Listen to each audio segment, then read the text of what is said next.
Assalamualaikum. Waalaikumsalam, silahkan masuk. Oke, kita duduk. Dari mana mbaknya? Dari Depok. Dari Depok. Kalau boleh tahu siapa namanya? Saya Arina Uli. Biasa dipanggil? Arina. Oh, Arina.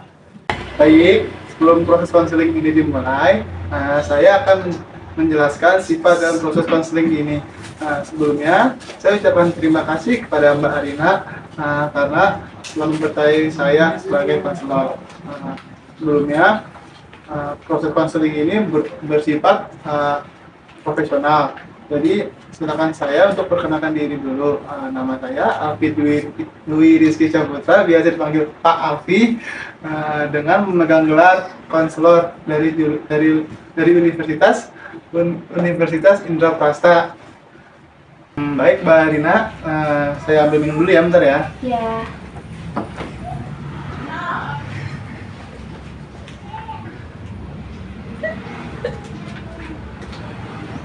Silakan minum.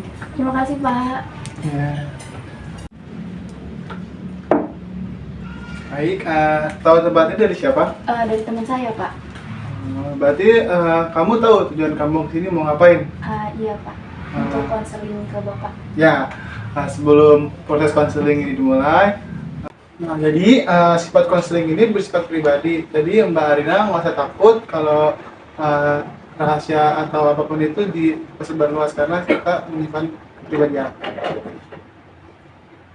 Proses konseling ini memiliki durasi waktu 30 sampai 45 menit. Biasanya kalau misalkan ada klien yang minta nambah pertemuan, biasanya itu di pertemuan selanjutnya. Kalau misalkan klien itu memiliki masalah yang sangat darurat. Untuk masalah biaya administrasi, Mbak Arina bisa ke depan nanti diarahin sama security buat masalah administrasinya. Bagaimana, siap? Sudah siap. Jadi saya mulai cerita. Iya, boleh.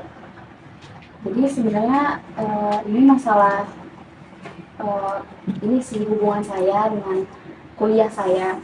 Ya. Jadi saya ini sama pacar saya ini sudah LDR semenjak 2020. Tapi di tahun ini, di tahun 2023, LDR terlama saya sama pacar saya, yaitu 5 bulan, selama 5 bulan ini. Jadi di awal di awal saya pacaran 3 bulan pertama itu pacar saya masih yang masih komunikasi terus ke saya, kayak pulang dia kan sedang magang nih di daerah Gresik. Ya. Nah, saya sama pacar saya ini besok kayak saya juga kuliah kan. Saya pulang kuliah dan dia pulang dari magang, pasti selalu komunikasi lancar gitu, kayak video call, terus kadang juga nonton bareng, terus teleponan, pokoknya komunikasinya lancar lah selama 3 bulan itu. Tapi semenjak 2 bulan belakangan ini, dia tuh jadi cuek, lebih ke teman-temannya, terus lebih fokus ke emang dia mau lagi nyusun sempro gitu kan, seminar proposal. Saya pun juga begitu. Tapi nggak ada nih kayak omongan atau apa gitu ke saya gitu. Jadi di situ tuh saya mikir ada apa nih ya di hubungan saya ini, karena saya ngerasa kok beda banget gitu kan. Sebenarnya saya nggak kenapa-napa karena tahu kan tujuan dia di sana itu buat fokus ke kuliahnya dia dulu gitu kan. Ya mungkin saya juga cuma jadi support system dia doang. Tapi saya ngerasa ya kurang gitu, karena kan apalagi LDR harus komunikasinya harus kuat kan. Terus sejak 2 bulan ini, 2 bulan terakhir saya LDR sama dia, tiba-tiba saya dapet kayak omongan gitu dari teman-temannya dia waktu saya lagi teleponan sama dia. Ada yang nutup,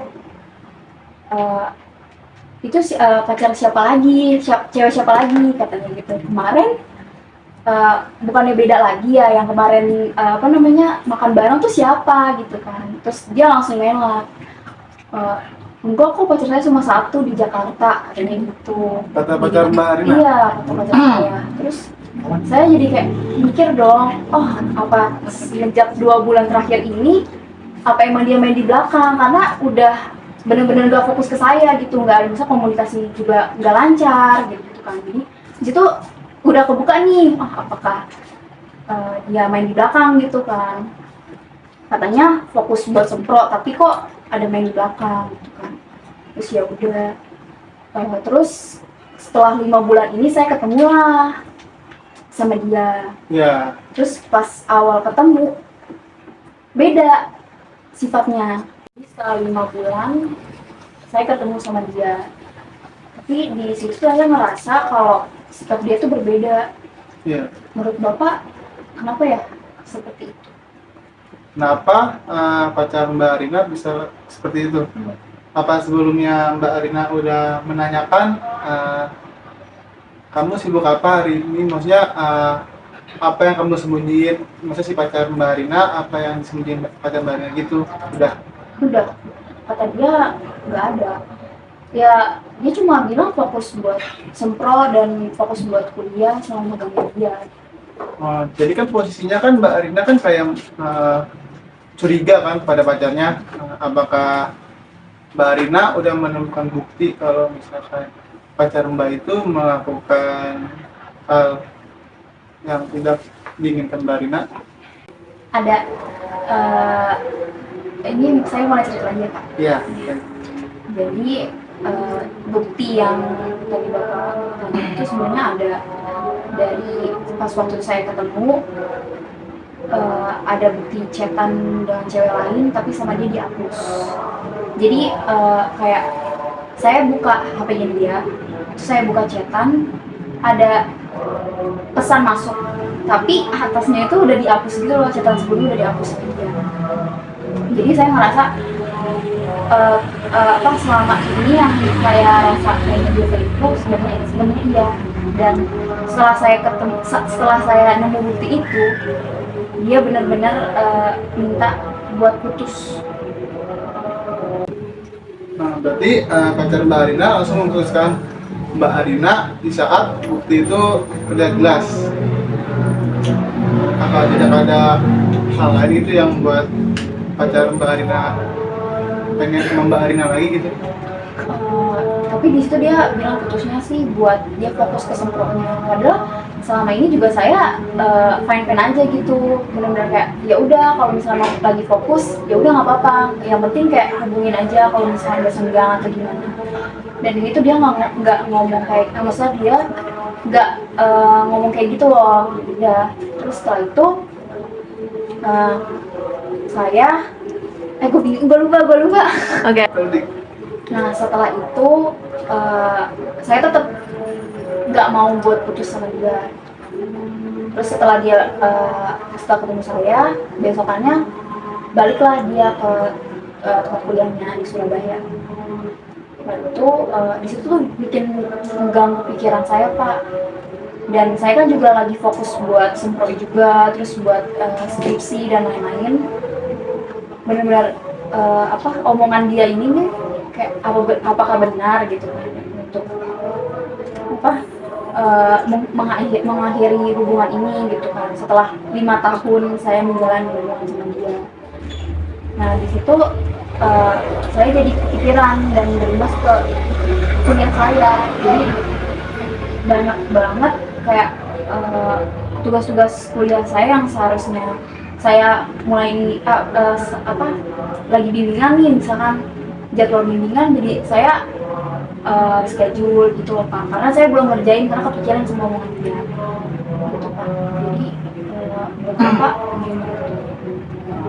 Jadi saya kalau misalkan menjadi Mbak Arina pun juga seperti itu kan, karena udah pacaran 5 tahun pasti udah sangat sayang sekali dong pada pasangan.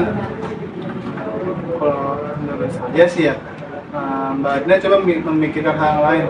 Kan Mbak Arina sempat bilang kalau misalnya Mbak Arina itu lagi sibuk mikirin sempro sama tugas-tugas itu.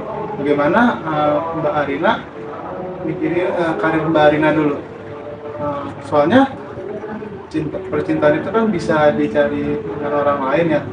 Sedangkan karir Mbak itu sangat penting karena Mbak Arina dipercayai sama kedua orang tua Mbak Arina buat mengambil sarjana. Ya. Kalau menurut saya sih itu ya. Kalau saran dari saya, Mbak Arina mending fokusin ke kuliahnya dulu. Karena Mbak Arina kan lagi sibuk sempro sama tugas-tugas Mbak Arina juga. Jadi lebih baik Mbak Arina fokusin ke kuliahnya dulu daripada Mbak Arina terus memikirkan ketika Mbak Arina sama mantan putus udah belum sih. Sama pacarnya. Kan Mbak Arina juga dipercayain sama kedua orang tua Mbak Arina. Jadi bisa saya simpulkan bahwa Mbak Rina ini sedang mengalami patah hati karena Mbak Rina mengetahui kalau pacar Mbak Arina ini selingkuh dari bukti-bukti yang Mbak Rina jelaskan kepada saya. Belum lagi saya jelaskan juga Mbak Rina sedang sibuk menyiapkan sempro sama tugas-tugas dari dosen Mbak Rina sendiri. Sebelumnya Mbak Rina pernah kepikiran nggak kalau misalkan masa depan Mbak Rina itu lebih penting daripada pacar Mbak Rina? Iya Pak, pasti kepikiran buat masa depan lebih penting. Seperti yang tadi saya udah bilang kan ya, masa depan kamu tuh lebih penting Mbak daripada pacar Mbak yang sekarang. Mungkin kalau misalkan Mbak sudah melakukan jenjang lebih lanjut kayak bekerja, mungkin Mbak akan menemukan pria yang lebih setia dari yang Mbak ceritakan ini. Baik, apa ada lagi yang mau dibicarakan? Sudah tidak ada Pak, sudah cukup. Kalau sudah tidak ada, baik kita tutup konseling kita pada hari ini. Kalau misalkan Mbak Arina membutuhkannya lagi, bisa kita omongin di pertemuan selanjutnya. Misalkan Mbak Arina membutuhkan saya lagi, Mbak Arina bisa mengisi kertas ini. Nanti di situ ada nomor kontak saya, silakan Mbak Arina kontak dulu, nanti ditulis apa lagi permasalahannya ya. Terima kasih untuk Mbak Arina sudah mempercayai kami. Kurang lebih, Assalamualaikum warahmatullahi wabarakatuh.